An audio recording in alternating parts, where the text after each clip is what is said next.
uma psicóloga que percorre o mundo em missões humanitárias e o primeiro brasileiro a compor a Comissão de Direitos Econômicos, Sociais e Culturais da ONU, compartilham aqui com a gente as experiências que acumularam na defesa dos direitos humanos.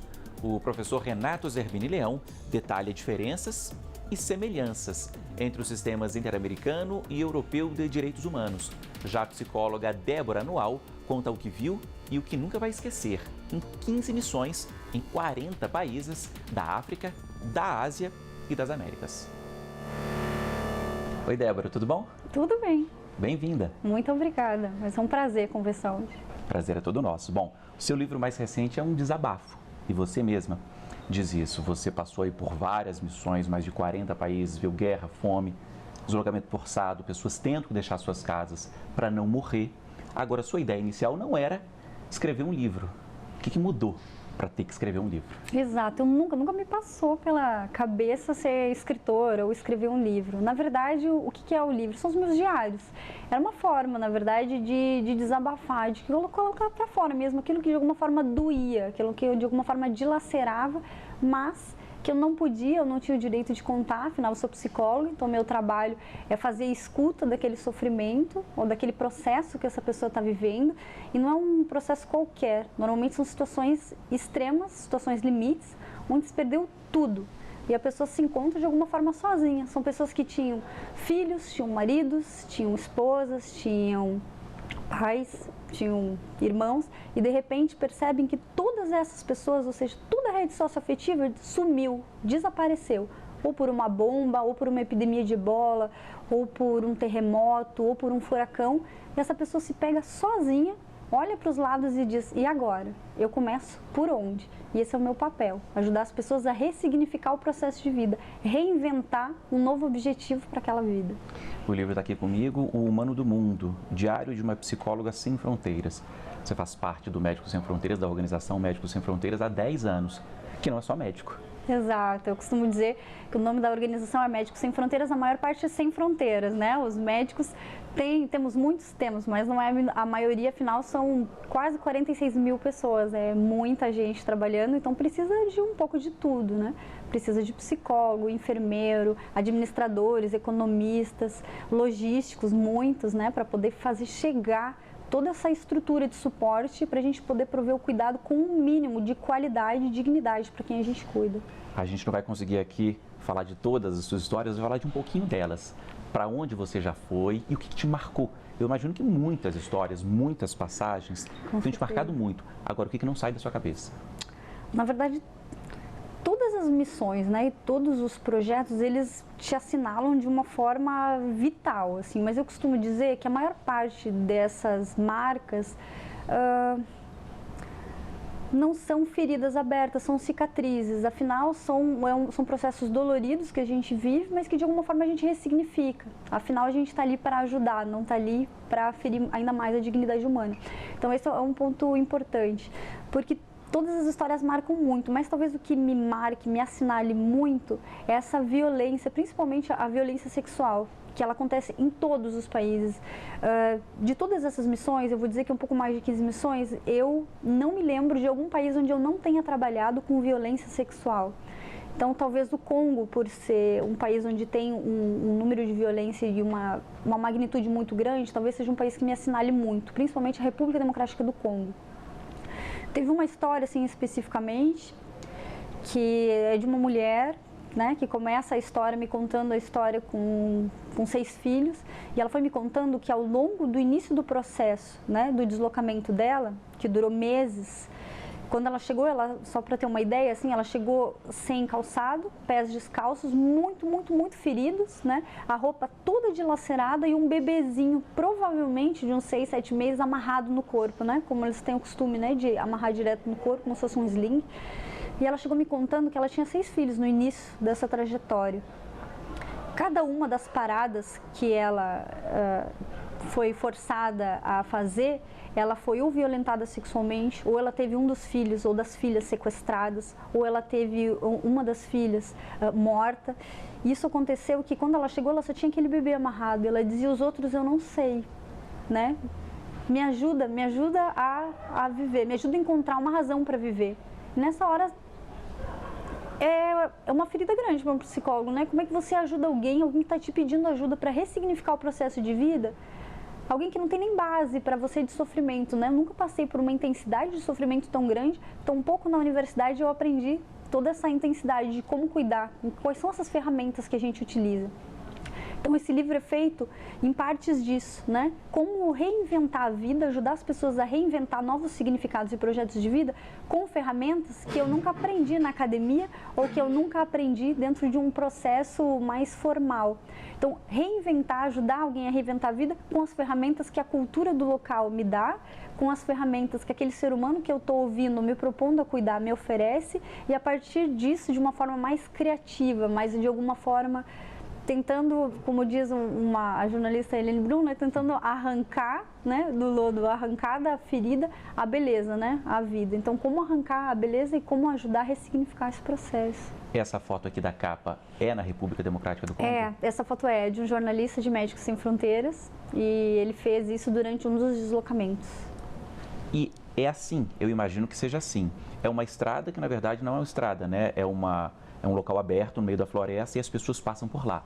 Tem aqui uma mãe carregando um filho a pé, essa é a realidade. É assim, isso é muito doído, né? Porque são imagens, são mensagens, são situações que não chegam pra gente, né? A gente fala muito de um mundo globalizado, hoje todo mundo sabe tudo. Eu costumo dizer que não. Só é globalizado a parte do mundo onde tem acesso e vias de comunicação. Quando não tem, seja ela vias de comunicação ou terrestre ou aérea ou mesmo de mídia, aquilo não existe. Normalmente aquilo que eu não vejo não existe para mim. E isso para mim é a minha maior dor de trabalhar na República Democrática do Congo, no Sudão do Sul, por exemplo, porque são imagens, são mensagens que te ferem, sabe? Elas te assinalam de uma forma muito forte, mas só o que você tem é a sua fala para poder contar, porque normalmente você não tem o direito de tirar fotos, de fazer filmagens e de trazer isso para as pessoas. Então, quando eu aceitei, na verdade, porque o livro, como é que ele foi? Não foi uma ideia minha, eu vou publicar esse livro, né? Eu recebi uma proposta de uma editora que sabia que eu tinha nos meus diários descrito como funcionavam a vida, as missões desses países. E eu recebi uma proposta para publicar. Mas só para você ter uma ideia do quão difícil era para mim, eu levei 5 anos para entregar os manuscritos, sendo que eles já estavam escritos, afinal são os meus diários. Mas para mim era como entregar minha caixinha de fragilidades. E eu me questionei muito, será que eu não estaria expondo a vida dessas pessoas? Será que eu não estou expondo? Afinal, essas pessoas foram meus pacientes, eu me propus a cuidar. Mas eu parti do princípio que se eu não contasse a vida dessas pessoas, se outras pessoas não souberem, como elas vão ajudar? Qual é a forma que essas pessoas têm de ajudar se elas não sabem que isso existe? Então o livro é uma entrega para o leitor de uma caixinha de fragilidades de uma psicóloga que viu de uma forma muito intensa, que viveu de uma forma muito intensa o sofrimento através da fala, através do olhar, através do olfato, através do toque, ou seja, que tentou produzir cuidado com os 5 sentidos. E aí eu tento descrever um pouco do que eu senti, o que eu vi, como eu encarei isso tudo. E talvez uma oportunidade das pessoas pensarem como elas podem fazer a diferença na vida dessas pessoas. Foram quantos países, em quantas missões? Olha, foram mais ou menos 40 países ao todo, entre missões, projetos que você vai para estudar próximo, para estudar línguas, para poder aprender a como lidar com essas situações. Foram um pouco mais de 15 missões, mais ou menos 8 países, porque em alguns países eu voltei recorrentemente, como o Haiti, a República Democrática do Congo. São países que não tem como você ir uma vez só. Se você vai uma vez, você vê toda aquela demanda, é parte da sua família lá, você volta. Você não ouve alguém da sua família te pedindo ajuda em qualquer lugar e diz, não, esse ano não vou, esse ano eu vou tirar férias em outro lugar. Não, você vai. É gente sua que está lá, então você vai.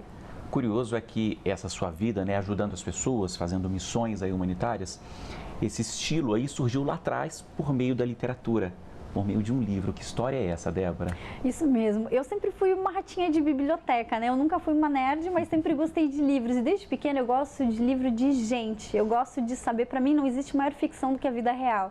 Não tem nada, não tem maior aventura do que a vida real, não tem maior terror e drama do que a vida real. Então, para mim sempre me interessou, desde muito pequena. Então, o primeiro livro que eu lembro de ter visto e de ter me tocado de uma forma assinalada foi o Diário de Anne Frank. Eu lembro que quando eu li, eu devia ter uns 12, 13 anos.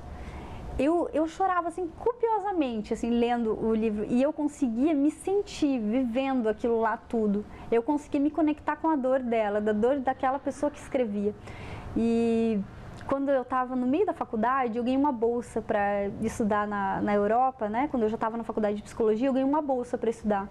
E a minha primeira oportunidade de férias, eu botei uma mochila nas costas e fiz toda a rota de Anne Frank, a rota que eu tinha lido no livro, porque eu queria ver com os meus próprios olhos onde que aquele livro foi escrito. Eu queria sentir se toda aquela imagem que eu tinha construído, ela era fidedigna àquilo que existia.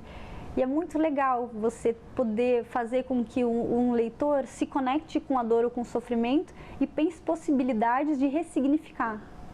E talvez essa seja uma das razões de eu ser uma psicóloga hoje humanitária, uma psicóloga sanitarista que trabalho com isso, porque eu consegui me conectar com aquela dor, mas não com o lado negativo, aquele lado que congela, aquele lado que estabiliza, mas de pensar o que eu faço com isso. A dor, ela está ali e ela foi real, ela é real.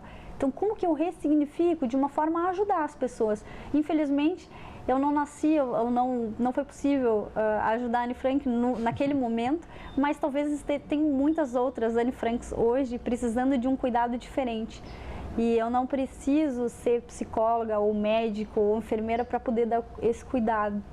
Eu posso pensar que lugar eu ocupo hoje no mundo e como eu posso ressignificar isso, como eu posso ajudar essas pessoas de alguma forma.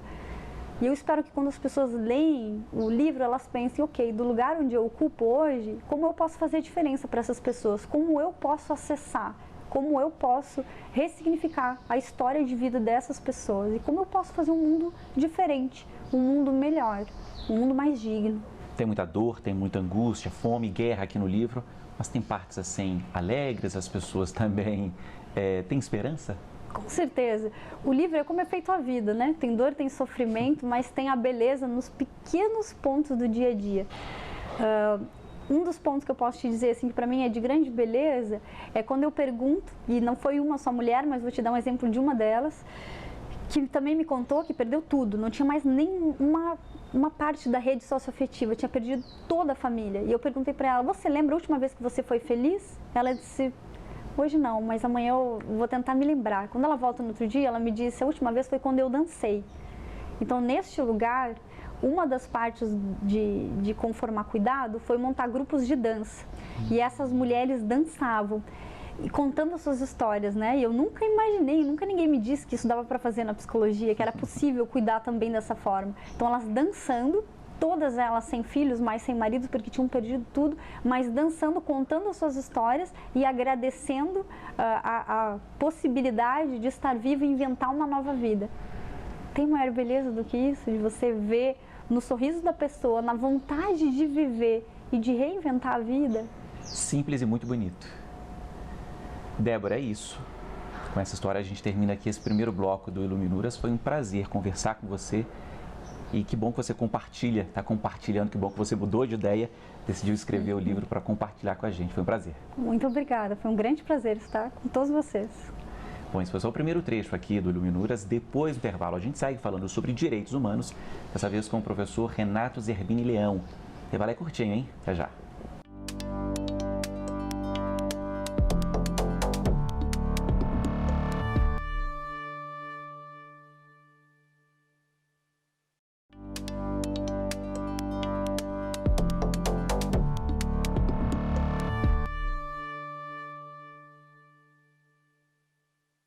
O Iluminuras já está de volta. Eu converso nesse segundo bloco com o professor Renato Zerbini Leão, o primeiro brasileiro a integrar o Comitê de Direitos Econômicos, Sociais e Culturais da ONU. Primeiro, parabéns. Renato, agora explica para a gente rapidamente o que é o comitê e qual que é o papel dele. Obrigado, Paulo. É uma alegria, uma honra estar nesse momento como um dos 18 membros do Comitê de Direitos Econômicos, Sociais e Culturais das Nações Unidas, que é um órgão internacional que supervisiona o Pacto Internacional de Direitos Econômicos, Sociais e Culturais, que é um dos grandes tratados de direitos humanos das Nações Unidas, que junto com o Pacto Internacional de Direitos Civis e Políticos complementam a Declaração Universal de Direitos Humanos das Nações Unidas, que esse ano completa 70 anos. Então, esse conjunto de documentos, a Declaração Universal, o Pacto Internacional de Direitos Civis e Políticos e o Pacto Internacional de Direitos Econômicos, Sociais e Culturais conformam a Carta Internacional de Direitos Humanos. O Pacto Internacional de Direitos Civis e Políticos é supervisionado pelo Comitê de Direitos Humanos, que apesar de assim se chamar, supervisiona apenas o Pacto Internacional de Direitos Civis e Políticos. O Pacto Internacional de Direitos Econômicos, Sociais e Culturais é supervisionado pelo Comitê de Direitos Econômicos, Sociais e Culturais das Nações Unidas, do qual tenho a honra de ser um dos seus 18 membros hoje. Bom, a gente falava com a Débora aqui no primeiro bloco, ela contava uma história de que o Diário de Anne Frank foi o que despertou nela uma consciência assim de ajudar outras pessoas. Você tem uma história parecida com outro livro também quando criança. Conta pra gente. O Meu Pé de Laranja Lima, de José Mauro de Vasconcelos, né, que é um tremendo conto de raiz social, né, uma família que se vê afetada por uma severa crise, a mãe é a única que trabalha, de repente se vê na necessidade de mudar para uma casa ainda mais simples, a mãe trabalhando em uma fábrica, e nessa casa havia um pé de laranja lima, onde Zezé, o seu protagonista, conversava e contava suas mágoas para o pé de laranja lima, que parecia escutá-lo e absorver todas essas histórias. E realmente isso despertou-me já com 6, 7, 8 anos para essas dimensões sociais, né, que em realidade também foram ensalçadas aí pela nossa vida cotidiana, as viagens, o crescimento em Brasília. Brasília era uma cidade muito interessante para as crianças naquela época, né? Eu estou aqui com o seu livro mais recente, já são 6 livros publicados sobre direitos humanos, que é a sua área. Esse livro aqui é fruto da sua tese de doutorado, que você compara ali os sistemas interamericano e europeu de direitos humanos. Exatamente. Quais são as semelhanças e diferenças? O que você concluiu, Renato? É bastante interessante porque eu também tive a grata satisfação profissional de trabalhar no Sistema Interamericano de Direitos Humanos entre 94 e 98, e lá conheci a construção jurisprudencial do Sistema Interamericano de Direitos Humanos, que em matéria de direitos econômicos, sociais e culturais, penso ser ainda mais vanguardista do que o Sistema Europeu de Direitos Humanos. Veja que lindo, por exemplo, apesar dos casos trazerem consigo, carregarem uma dimensão de ferir a dignidade humana, o caso Villagrán Morales e outros contra a Guatemala, por exemplo, que foi o primeiro caso de massacres de meninos de rua que chega a um tribunal internacional, poderia ser referente a qualquer estado, país da América Latina, mas foi com relação a Guatemala. Nesse caso, pela primeira vez, a Corte Interamericana trabalha o conceito de vida digna, o que é viver com dignidade, que está diretamente vinculado com os direitos econômicos, sociais e culturais, que são direitos afins como saúde, educação, transporte, moradia.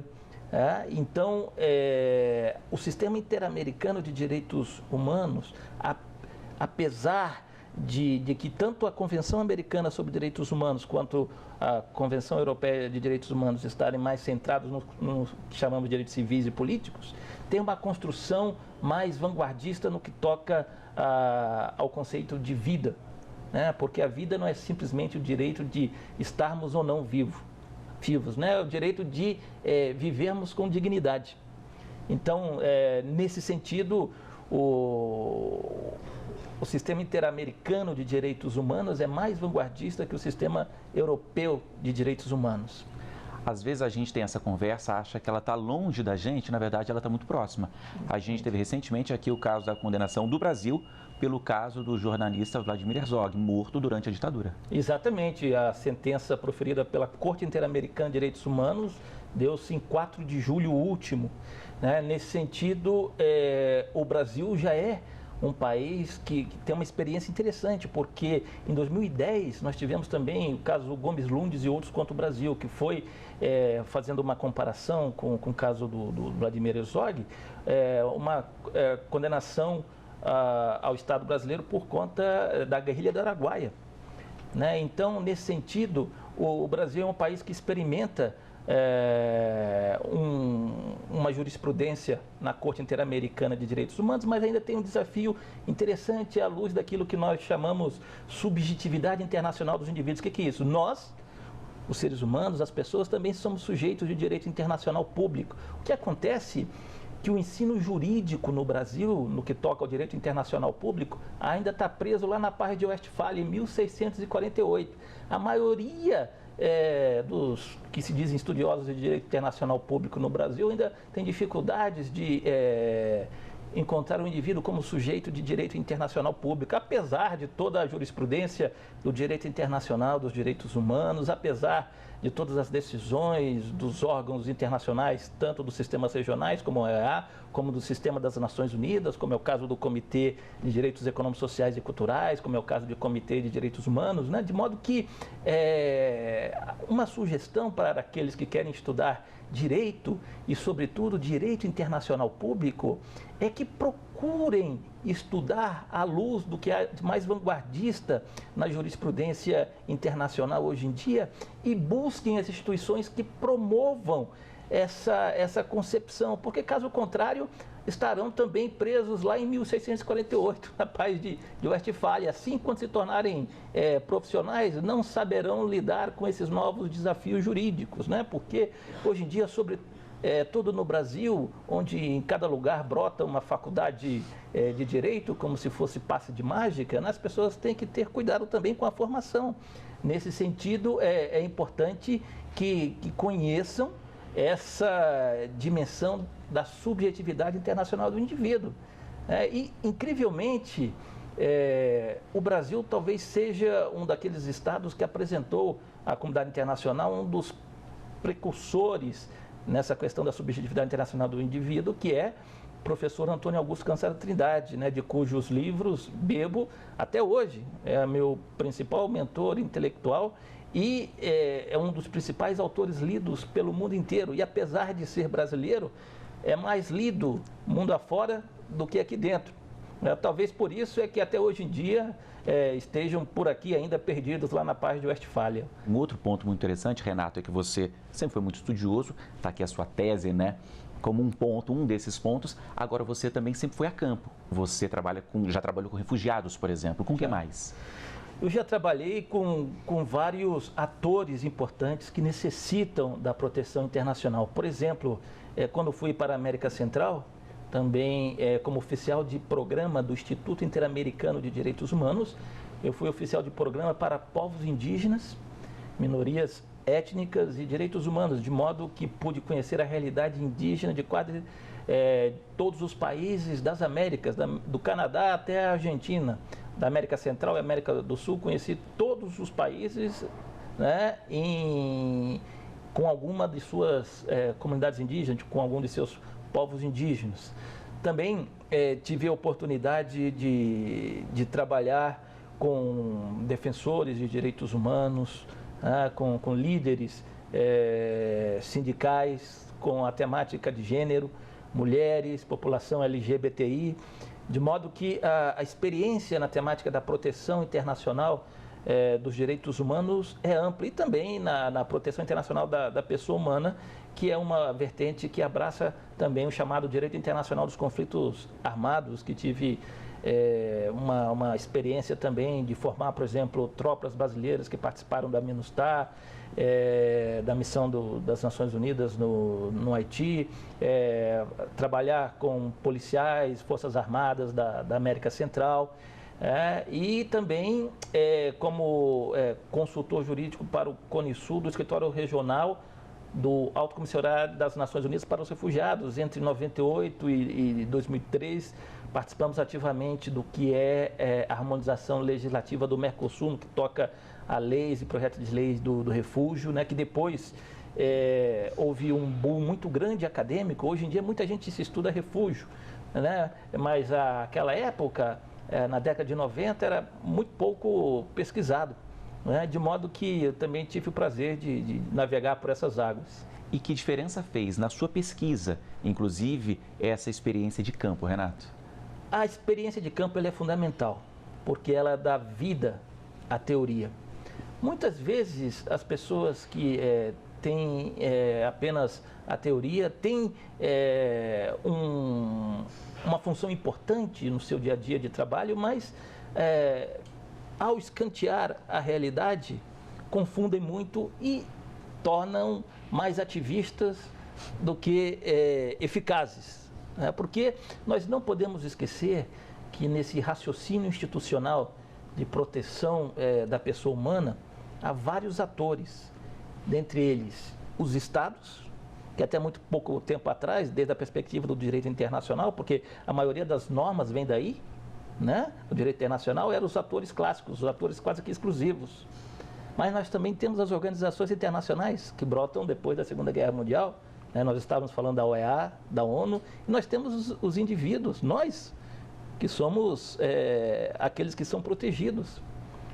Então, muita gente confunde um papel fundamental do Estado. Em perspectiva de direitos humanos, o Estado é sempre o que viola, não há outra possibilidade, né? O Estado vai violar na figura de seus agentes, mas também o Estado é aquele que protege, porque é ele quem vai ratificar e vai internalizar os tratados de direitos humanos, por exemplo. Então, há uma importância fundamental nesse sentido de trabalhar com todos esses atores sem nenhum tipo de preconceito, de prejuízo também, que muitas vezes o ativista não quer trabalhar com esse porque na visão dele é o violador. Sim, certo, é o violador, mas você vai ter que trabalhar com ele para que no futuro, oxalá próximo, não seja mais o violador.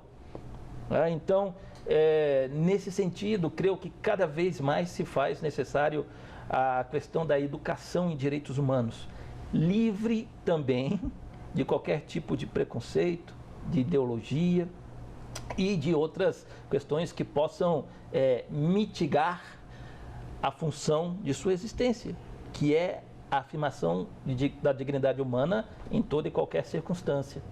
Ok. Renato, é isso. O tempo passa rapidinho quando a conversa é boa.